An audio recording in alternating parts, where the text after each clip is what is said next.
जय श्री राधे, जय श्री कृष्णा। हमारी व्रज यात्रा में आप सभी का स्वागत है। जन्माष्टमी के समय हमने अपनी व्रज यात्रा आरंभ की थी, जिसमें हम गोकुल पहुँचे नाचते गाते कान्हा के भजन करते हुए। और गोकुल में जब हम पहुँचे तो वहाँ नंदोत्सव की तैयारी हो रही थी, क्योंकि हमारे लाला आने वाले थे। सभी गोप ग्वाले बहुत उत्सुक थे कि कन्हैया कब आएंगे, कन्हैया कब आएंगे। और जब हमारे कन्हैया अंधेरी रात में और तूफानी रात में नंद बाबा के घर आए तो गोकुल में बहुत धूम हुई। कान्हा के जन्मोत्सव को बहुत आनंद से मनाया गया। यशोमती मैया, नंद बाबा ने खूब धन धान्य लुटाया। सभी गोप ग्वालों ने खूब आनंद से दूध दही माखन छाछ की होली भी खेली। अब कान्हा धीरे धीरे 2 दिन 3 दिन के होते होते जब 6 दिन के हो गए, तब कंस ने पूतना नाम की राक्षसी को श्री कृष्ण को मारने के लिए भेजा। तो कन्हैया ने उस पूतना का भी उद्धार कर दिया। उसके बाद शक्टासुर, तृणावर्त आदि राक्षसों का भी श्री कृष्ण ने उद्धार किया। फिर कन्हैया का करवट उत्सव मनाया गया और उसके पश्चात कन्हैया का नामकरण और बलराम जी का नामकरण हुआ गर्गाचार्य जी द्वारा। हमारे कन्हैया इतने नटखट, इतने प्यारे, नंद दुलारे हैं। श्री कृष्ण के जो भी अवतार हुए हैं, उन सब अवतारों में सबसे परिपूर्ण अवतार है श्री कृष्ण, क्योंकि भगवान इस अवतार में अपनी 16 कलाओं से संपूर्ण दिव्य रूप में धराधाम पर प्रकट हुए थे। श्री कृष्ण ने अपनी बाल मधुर लीलाओं से सबका मन मोह लिया था। हर कोई गोप गोपी तो क्या, ब्रह्मांड का हर देवता श्री कृष्ण की इस छवि को देखने के लिए लालायित रहता था। आज हम देखेंगे कि जब भोलेनाथ को यह संदेशा मिलता है कि अब हमारे कान्हा मधुर बाल लीलाएं गोकुल में कर रहे हैं, तो भोलेनाथ भी मचल उठे अपने कान्हा के बाल रूप के दर्शन करने के लिए। और कान्हा गोकुल में पहुंच जाते हैं श्री कृष्ण के दर्शन करने। आइए हम भी मानसिक रूप से इस श्री कृष्ण की बाल लीला और भगवान भोलेनाथ के मिलन को चिंतन करके पहुंचते हैं गोकुल में। तो प्रेम से कहिए राधे राधे। महादेव शिव शंभू को श्री श्याम सुंदर के बाल रूप के दर्शन करने की जब मंशा हुई, तो वे एक योगी का भेष बनाकर मैया यशोदा के द्वार गोकुल में नंद भवन के बाहर पहुंचकर इस प्रकार आवाज लगाते हैं। जोगी वेशधारी शिव शंभू कहते हैं, अलख निरंजन, अलख निरंजन कहाँ हो प्रभु। भगवान शिव गाने लगते हैं। यशोदा मैया अपने नंदलाला को नहला रही थी, तो मैया सुन नहीं पाती हैं, क्योंकि वे तो भगवान की मधुर बाल लीला में मुग्ध हैं। भगवान को नहला रही हैं, भगवान का श्रृंगार कर रही हैं।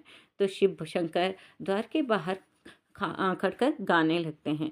एक योगी आयो रे तेरे द्वार, दिखा दे मुख लाल का, ओ मैया दिखा दे मुख लाल का।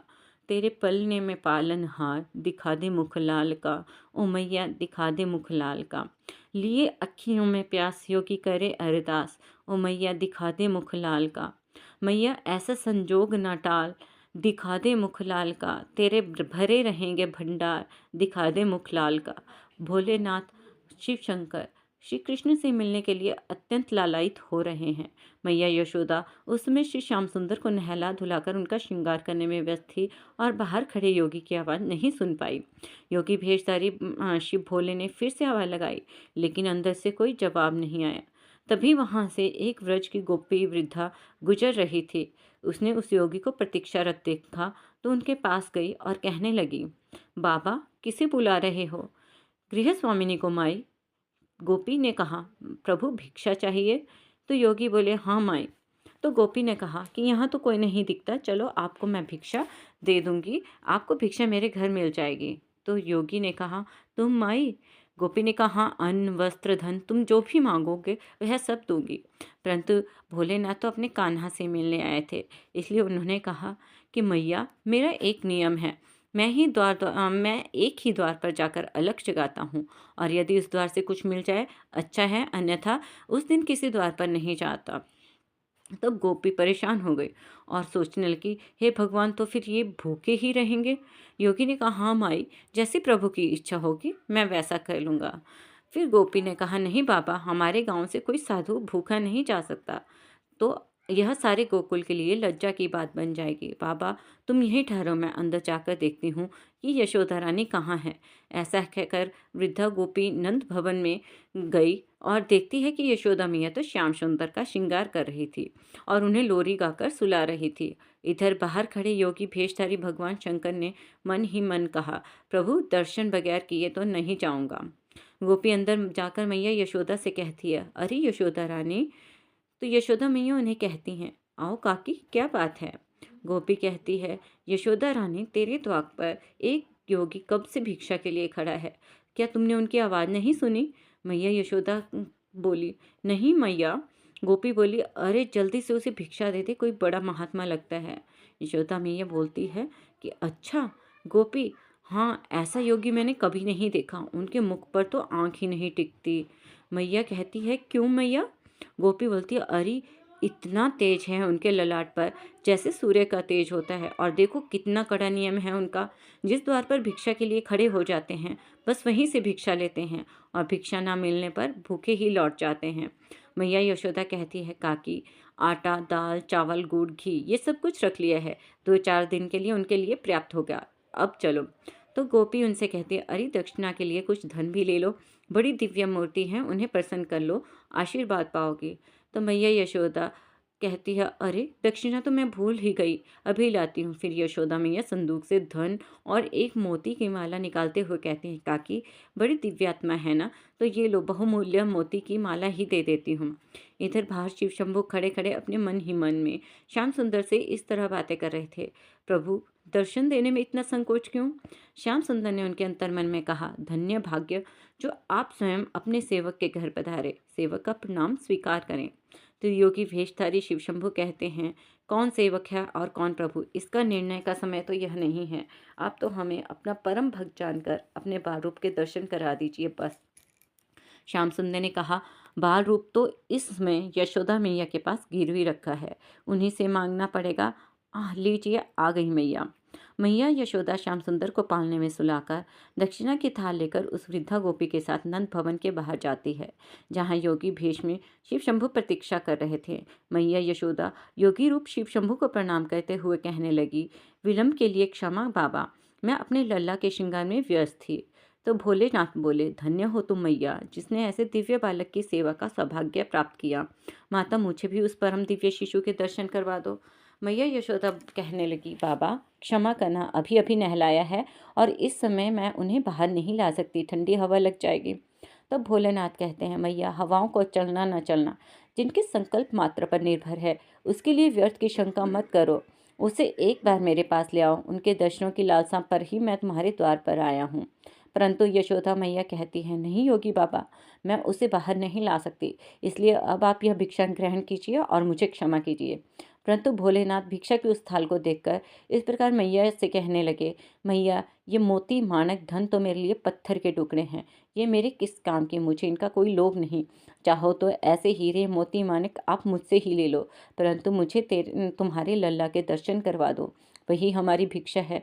फिर योगी भेषधारी शंकर ने अपने कमंडल से हीरे मोती निकालकर मैया यशोदा जी के भिक्षा के थाल में रख दिए, जिसे देखकर यशोदा मैया आश्चर्यचकित और चिंतित हो गई और उस वृद्ध गोपी से कहने लगी, काकी, ये कोई असली साधु नहीं, ये कोई मायावी है। वृद्धा गोपी मुख खड़ी यशोदा मैया का करुण चेहरा देखती रही। फिर मैया यशोदा अपनी आंखों में अश्रु भरकर भोलेनाथ से कहने लगी, देखो योगी बाबा, तुम जैसे कई मायावी इससे पहले भी आ चुके हैं, सभी इसी प्रकार की चिकनी चुपड़ी बातें कहते हैं कि तेरा लाल तो बड़ा दिव्य बालक है, उसका दर्शन करा दे, उसे मेरी गोद में दे दे। फिर सब उसका अनिष्ट करने की चेष्टा करते हैं। मेरे लाल ने आप लोगों का क्या बिगाड़ा है जो आप लोग उसके शत्रु बन गए हो। और फिर बहुत कड़े शब्दों में यशोदा मैया ने कहा, भिक्षा चाहिए तो लीजिए, अन्यथा अपने स्थान को पधारिए, मैं अपने लाला को बाहर नहीं लाऊंगी। परंतु भोलेनाथ कहने लगे, ओ मैया, ऐसे कठोर मत बनो, मैं तो बहुत दूर कैलाश पर्वत से आया हूँ। मैया ने फिर कहा, कैलाश में थे तो वहीं भगवान शिव के साक्षात दर्शन कर लेते, यहाँ आपका क्या काम है। तो भोलेनाथ कहने लगे, भोली मैया, भगवान के साक्षात दर्शन करना तो कोई कठिन कार्य नहीं है, परंतु उनके बाल स्वरूप के दर्शन करना अत्यंत ही दुर्लभ है। उसी की लालसा में मैं तुम्हारे दर पर आया हूँ। कई युगों के पश्चात यह दर्शन मिलते हैं। परंतु मैया नहीं मानी। नहीं नहीं योगी बाबा, मुझे क्षमा करो, मैं उन्हें बाहर नहीं लाऊंगी। मेरे पति की आज्ञा है, किसी भी अनजान व्यक्ति के सामने अपने लल्ला को मत लाना। मैया यशोदा को इस प्रकार अपने फैसले पर अडिग देखकर भगवान श्याम सुंदर ने श्री योग माया को पूर्णमासी बुआ, जो कि स्वयं भगवती योग माया है, भगवान के जन्म से पूर्व ही गोकुल में आ गई थी, के रूप में उस स्थान पर भेजा जहाँ पर यह वाद विवाद चल रहा था। पूर्णमासी बुआ, ये अनजान व्यक्ति नहीं है यशोदा रानी, ये अनजान व्यक्ति नहीं है। मैं इन्हें अच्छी प्रकार से जानता हूँ। मैंने कहा था ना कि गोकुल में आने से पहले मैं काशी में रहती थी, वहीं मैंने इनके दर्शन किए थे। ये सचमुच परम दिव्य शक्ति हैं, शक्तिपति हैं ये यशोदा। ऐसे कहते हुए पूर्णमासी बुआ आंखों में अश्रु की धार लिए भगवान शिव के चरणों में अपना शीश रखकर उन्हें प्रणाम करती है और उठकर यशोदा मैया से कहती है, यशोदा इन्हें लल्ला के दर्शन करा दे। यशोदा रानी इन्हें लल्ला के दर्शन करा दे, इनका आशीर्वाद पाकर तेरा लल्ला भी बड़ा प्रसन्न होगा। मैया यशोदा विस्मृत सी मुद्रा में पूर्णमासी बुआ से बोली, पूर्णमासी बुआ, क्या तुम सच कह रही हो? तुम इन्हें जानती हो? तो पूर्णमासी बुआ बोली, हाँ री यशोदा रानी, मैं इन्हें भली भांति जानती हूँ। अरे यह तो तेरा सौभाग्य है जो तेरे लल्ला का प्रेम इन्हें तेरे द्वार पर ले आया। मैया यशोदा, परंतु इनकी वेशभूषा तो देखिए, लंबी लंबी जटा, बदन में भभूत और गले में सर्पों की माला लगाए हुए हैं। लल्ला तो इनको देखकर वैसे ही डर जाएगा। ना बाबा ना, मैं लल्ला को नहीं लाऊंगी। बेचारी भोली भाली मैया को क्या पता उनके द्वार पर स्वयं भगवान सदाशिव पधारे हैं। अब मैया यशोदा को से ऐसा सुन पूर्णमासी बुआ ने कहा, नहीं यशोदा रानी, इनके दर्शन मात्र से ही समस्त भयों का नाश हो जाता है, समस्त बाधाएं दूर हो जाती हैं। मुझ पर विश्वास करो, मैं तुमसे कभी झूठ नहीं बोलती। वृद्धा गोपी ने पूर्णमासी बुआ का समर्थन करते हुए कहा, अरे यशोदा रानी, ये पूर्णमासी बुआ कभी झूठ नहीं बोलती। क्या तुम्हें याद है जब वो पहले गोकुल में आई थी तब इन्होंने ही तुम्हें आशीर्वाद दिया था कि तुम्हें भी लल्ला होगा? उसमें तुम सब लोग आशा छोड़ चुके थे। ये सदा सच कहते हैं तो इनकी बात मान लो बेटी। पूर्णमासी बुआ, जा बेटी, ले आ लल्ला को। मैया यशोदा, पर मैं लल्ला को इनके हाथ में नहीं दूंगी। तो पूर्णमासी बुआ बोली, अच्छा लल्ला को तो ले आओ, ये दूर से ही आशीर्वाद दे देंगे। जा जाओ जल्दी से यशोदा को लाओ। नहीं, जाओ जाओ जल्दी से यशोदा लल्ला को लेकर आओ। फिर मैया यशोदा नंद भवन के अंदर जाती है। श्याम सुंदर को लाने के लिए अंदर जाकर श्याम सुंदर को अपनी गोद में उठाकर इस प्रकार कहती है, अरे ओ लाला, चल कोई तेरे दर्शन के लिए आए हैं।